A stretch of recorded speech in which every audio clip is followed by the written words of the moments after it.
Greetings friends! 2K has just announced some new badges as well as a new badge tier system for NBA 2K23, but before we dive into it, definitely make sure to go and hit that subscribe button for more NBA 2K and other sports gaming content. In their annual courtside report, 2K talked about the new badge system, which will only be for new gen consoles, and I'm going to go ahead and read this for you here. The most impactful change when it comes to building players is in the form of a new badge system for new gen.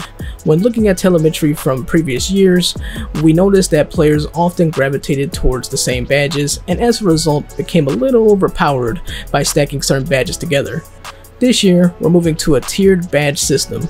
There are 16 badges per attribute category, 8 in tier 1, 4 in tier 2, and 4 in tier 3. Tier 1 badges are the least powerful for your player, but also cost the least amount of badge points. Costs go up as you climb the tiers and acquire the more impactful badges. The basic idea here is that you'll need to equip a certain number of badges in the lower tiers before you can equip badges in the highest.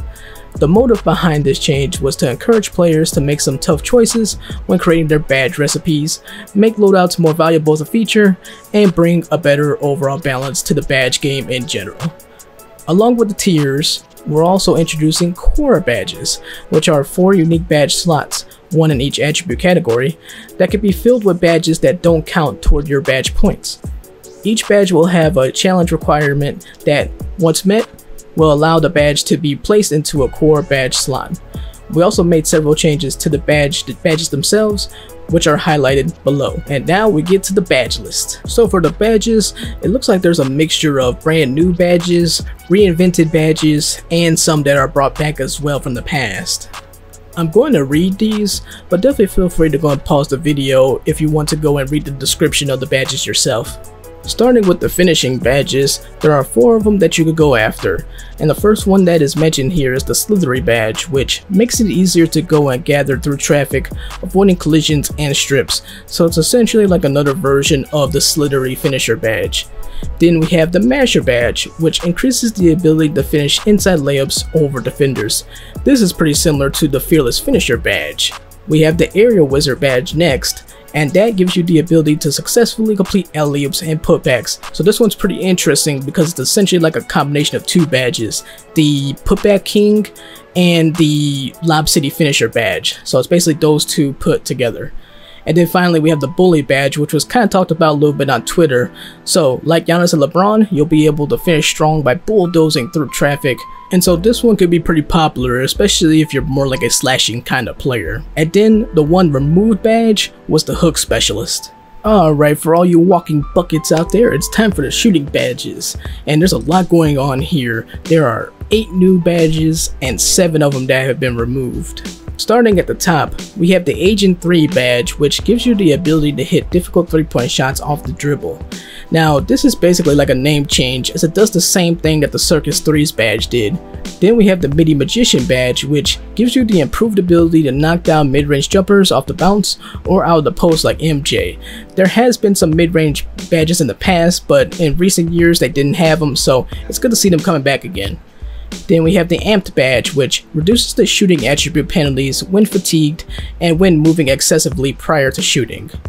After this, we have the Claymore badge, which increases a spot-up shooter's ability to knock down catch and shoot jumpers the longer they remain stationary prior to shooting. This badge is very similar to the Set Shooter badge. Then we have the Comeback Kid, and that is, of course, the improved ability to shoot perimeter jumpers when trailing in the game, so basically like the Clutch Shooter badge. Then we have the Hand Down Man Down. That's kind of funny. Hand Down Man Down. Makes an outside shooter even deadlier if the opponent fails to get a hand in the face. Then we have Space Creator, formerly a Playmaking Badge. It now boosts the ability to hit step back jumpers and hop shots, and also will cause defenders to stumble more often. So this makes sense having the Space Creator in the shooting category. So yeah, I'm glad that they moved it to shooting because it does make a lot more sense in terms of like creating space and getting yourself open for shots. So that's kind of a smart move to move it over to the shooting badge because it's exactly what it was more of a shooting badge. Then we have Limitless Range, which was popular. Limitless Range, an old favorite, returns, making shooters more effective with any shot attempt from deep 3-point range. And then we have all the removed badges here. We have Chef, hi Chef, Hot Zone Hunter, Lucky Number 7, Mismatch Expert, Set Shooter, Sniper, and Limitless Spot Up. So again, a couple of those were kind of just name changes, but yeah, but they basically, you know, removed, changed around a little bit, altered a little bit, you know, kind of like a redo, I guess, of some of the badges to a degree, I guess you could say. And what's interesting about the Mismatch Expert is that they moved it to playmaking, so it's still in the game. They just moved it to playmaking, so they kind of did a little flip-flop. It's like Space Creator was in playmaking, now they have it in under shooting, and then Mismatch Expert is now pushed down to playmaking. It's almost like as if Space Creator was replaced by Mismatch Expert pretty much, so very interesting there. Alright, all you point gods out there, it's time for the playmaking badges. Starting right up at the top here, we have the Killer Combos badge, which improves a dribbler's effectiveness with size of dribble moves. Basically a combination of last year's Quick Chain and Tight Handles badges. Then we have the Clamp Breaker badge, which helps ball handlers win more one-on-one body bump confrontations. This is the counter to the Clamps badge. Then we have the Vice Grip badge, which improves ball security immediately after securing a rebound, catch, or picking up the ball. A great badge for bigs. And then we have the Mismatch Expert, which we talked about earlier, formerly a shooting badge. This badge now helps smaller guards break down taller defenders when mismatched one-on-one. Then the removed badges are Bullet Passer, Downhill, Glue Hands, and Stop and Go. The one badge that definitely stands out is definitely the Vice Grip, because it is essentially like the Unstrippable badge, which is a finishing badge, except this is more for, obviously, you know, catches, so rebounding, regular, you know, catches from passes and things like that, or picking up the ball, as I said. So yeah, definitely a good badge for bigs. Now if you were a slasher or something like that, then Unstrippable was great for you because it was easier to avoid getting stripped while you're driving up to the basket. So now bigs have their own version of that badge. So because one thing that was really easy to do, it was really easy to strip bigs after they got rebounds, and if you play like in the park, you'll see it happen all the time. So this is definitely a really good badge for bigs to get. And then the other thing that kind of stood out a little bit was the removal of the Bullet Passer badge, as there were quite a few people on Twitter that were happy to see it gone. So, and rightfully so, because it just made you pass the ball faster. So it was a smart move to go and take that out. It was kind of a fun badge to use, like that and like Gold or Hall of Fame, and seeing your guy pass with extra ferocity. It was kind of fun, I guess, but it was also kind of pointless too. So it's kind of cool to see that they took it out. Alright, where are my Clamp Lords of the 7 Basketball Kingdoms at? Because it's time for defensive badges. Starting at the top, we have the Anchor badge, which is a crucial badge for last line of defense bigs and improves the ability to block and contest shots in the paint. After that, we have the Box Out Beast, which helps the rebounders win box out battles on both offensive and defensive rebounding situations. After that, we have the Workhorse badge, also known as the Pat Bev badge, and that boosts your ability to hustle down 50-50 balls and play hard-nosed defense without getting tired. After that, we have the Glove badge, named after legendary defender Gary Payton, of course, and helps you strip players as they gather for shots and poke the ball free from ball handlers. Last but not least, we have the Challenger badge, which improves the effectiveness of perimeter shot contest.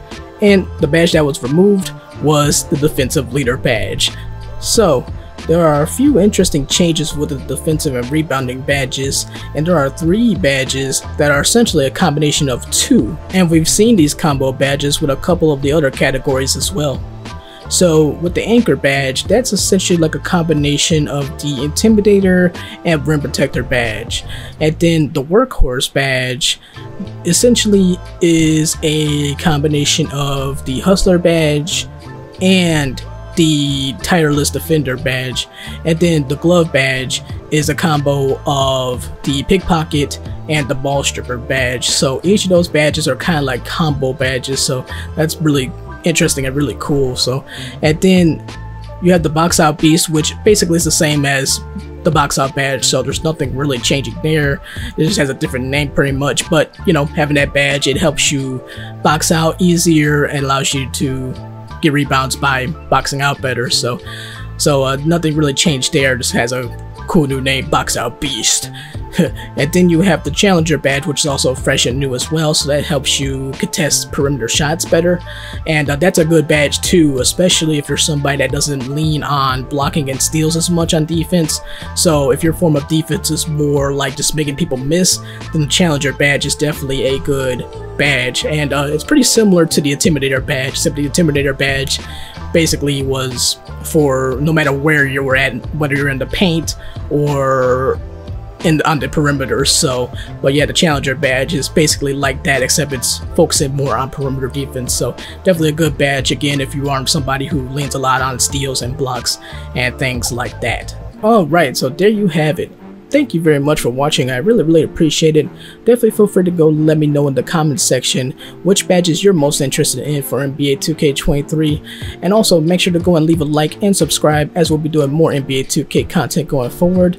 And you can also follow me on Twitter at GhostPandaStorm, where I'm not only talking about NBA 2K, but I'm talking about gaming in general. So if you are a gamer in general, then definitely feel free to go and follow me there on Twitter. Feel free to stop by and say hello. But anyway, thank you again very much for watching. I really appreciate it, and I'll talk to you in the next video. Peace, adios, sayonara. Ghost Panda, out of here.